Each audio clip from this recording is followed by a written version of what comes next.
આ ધરતી માતાના પેટાળમાં અનેક કિંમતી પદાર્થો પડેલા છે। ધરતી માતા આપણને પોતાના પેટાળમાંથી અગણિત વસ્તુઓ આપે છે। પેટાળમાંથી ઘણી વખત અવનવા પદાર્થો મળવાના કિસ્સાઓ સામે આવે છે। ત્યારે અમરેલી જિલ્લાના વડિયાના ઢૂંઢિયા પીપરિયા ગામ નજીક ગ્રામજનોને જમીનમાંથી લાવા જેવો કાળો પદાર્થ નીકળ્યો। વડિયાના ઢૂંઢિયા પીપળિયા ગામથી 3 કિલોમીટર દૂર ચામુંડા માતાજીનું મંદિર ઊંચા ટેકરા ઉપર આવેલું છે, જ્યાંથી 500 મીટરના એરિયામાં જમીનમાં મોટા હોલ પડી ગયા છે અને તેમાંથી કાળો લાવા જેવો પદાર્થ નીકળ્યો કે જે સુકાઈને કાળા કાચના ટુકડા જેવો દેખાય છે। ઢૂંઢિયા અને પીપરિયા ગામના લોકો આજે ચામુંડા માતાજીના દર્શને ગયા હતા, ત્યારે દર્શનાર્થીઓને આ લાવા જેવો પદાર્થ ત્યાં નજરે ચડતા ઢૂંઢિયા પીપરિયાના સરપંચ દ્વારા જવાબદાર તંત્રને જાણ કરવામાં આવી।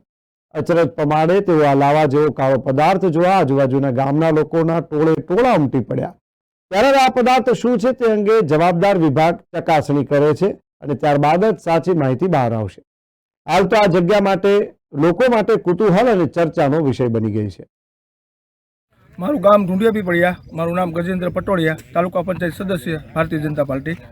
અને અમારા ઢૂંઢિયા પીપળિયા ગામથી દૂર 3 કિલોમીટર ને છેટે ચામુંડમાનું મંદિર આવેલું છે અને ચામુંડમાના મંદિરથી 500 મીટર દૂર ત્યાં અમુક એવા ખાડા પડી ગયેલા છે અને વોલ પડી ગયેલા છે મોટા મોટા, તેમાંથી લાવારસ જેવો પદાર્થ નીકળેલો છે અને એવા વોલ ઘણા બધા પડેલા છે। થાંભલો ભરેલો છે, એમાં પણ થાંભલાના જે ભરાણ કરેલું છે એમાં પણ પથ્થરમાં વોલ પાડી નાખ્યા છે અને કાળો કાળો પદાર્થ એવો નીકળ્યો છે, જેથી કરીને તંત્રને અમે જાણ કરી છે કે આની તપાસ કરવામાં આવે કે હકીકતમાં લાવારસ છે કે કઈ વસ્તુ છે। મારું નામ બિશુભાઈ બસિયા, હું ઢૂંઢિયા પીપળિયા ગામે ઉપસરપંચ તરીકે ફરજ બજાવું છું અને અમે ને તાલુકાના સદસ્ય ગજેન્દ્રભાઈ પટોળિયા અમે બંને માતાજીના દર્શન કરવા આવ્યા। દર્શન કરીને અમે ગામમાં બાઇક મૂકેલી હતી, ત્યાં આવીને જોયું તો નકરા હોલ હતા અને કાચના ટુકડા જેવો પદાર્થ નીકળ્યો હતો અને અમે તપાસ કરતાં કીધું આમાં કંઈક લાવારસ જેવી વસ્તુ નીકળી છે, તો અમે એ તપાસ કરતાં ઇલેક્ટ્રિકનો પોલ છે ત્યાં પણ જોયું તો એમાં ભરાણ કર્યું, એમાં પણ ઘણા બધા હોલ પડેલા છે।